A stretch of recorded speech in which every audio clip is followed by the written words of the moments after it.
Even if you're not a comic book reader, you should at least know who Spider-Man is. He's a hero among heroes, providing a compelling story of a regular teenager blessed, or in his point of view, cursed, with amazing abilities similar to a spider.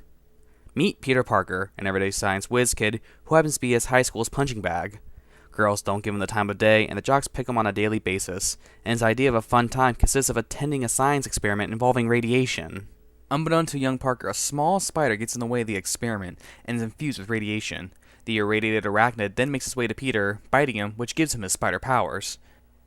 After he receives his powers, Peter then decides to use them in his own favor by competing in a wrestling match against... Actually, it was a wrestler by the name of Crusher Hogan, but there are many interpretations of Spidey's origins. Anyway, when Peter leaves the arena, a thief runs by him, but he shrugs it off and says it's none of his business. However, when he returns home, he is informed that someone broke into his Aunt May and Uncle Ben's house, which resulted in Ben being killed in the struggle. Peter then goes out to find the murderer as he is cornered by the police in an abandoned building. When he finds the crook, it turns out that the murderer and the thief from before are the same person. Like I said, there are many different tellings of Spider-Man's origins, but to me, this is the true one. I believe Peter Parker became Spider-Man not out of revenge for the death of his uncle, but as an act of redemption. His selfish actions after he got his amazing abilities indirectly caused the death of his Uncle Ben, so he takes the given advice to heart. With great power comes great responsibility. He has the power, therefore he has a responsibility to use it for something other than himself, and so a hero is born. I believe director Mark Webb had a considerable hard task to try and portray a new Spider-Man for this reboot. Rather than go for the awkward science kid, we get an awkward... hipster kid? Now, the hipster look is okay, I suppose. It shows that the writers of this film are trying to progress this character into a new form with changing fads, but a hipster, in my opinion, isn't the best look for our hero. Andrew Garfield does his best to be his own Peter Parker and not recycle Tobey Maguire's, but unfortunately, he and this character come off as an angst-filled teenager from a superpowered teen drama.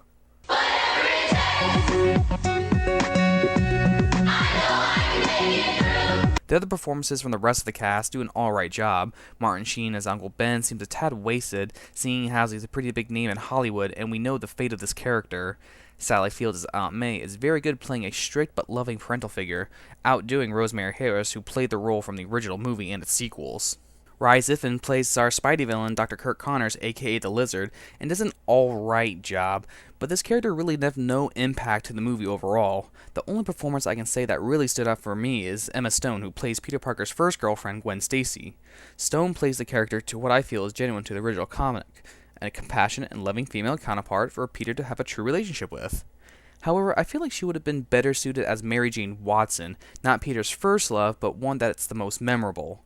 For one thing, Emma Stone looks damn good as a redhead, and also it would have been so hot to hear Miss Stone say the well-known famous MJ line.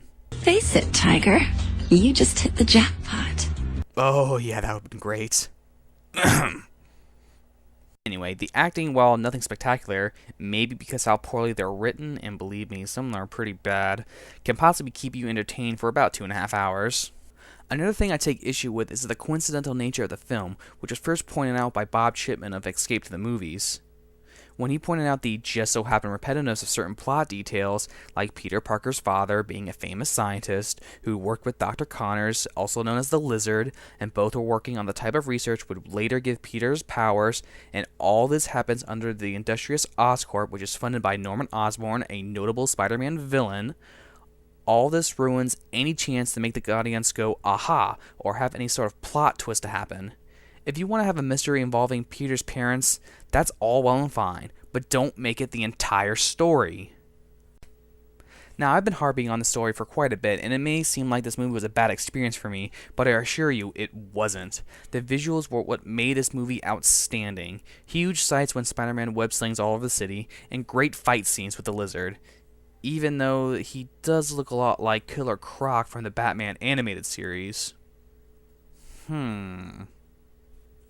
Still, what you'll see in this film feels like it's leaping from the pages of the comic book and have you rooting for your friendly neighborhood Spider-Man. As long as you see in the matinee or something. In fact, if you want to splurge on this one, you could possibly see this one in 3D. I saw it originally in that format, and surprisingly, it came out well. The filmmakers actually made this one for 3D, rather than adding an effect in post-production. In the end, The Amazing Spider-Man isn't a bad movie, it's just a movie that could have been handled much better. Those new to the web slinger will have a blast with this, while true Spider fans may be discouraged with all the changes. I give The Amazing Spider-Man a 7 out of 10. Time again for the refill. On the positive side, visually this movie is spectacular with great scenes of action and suspense.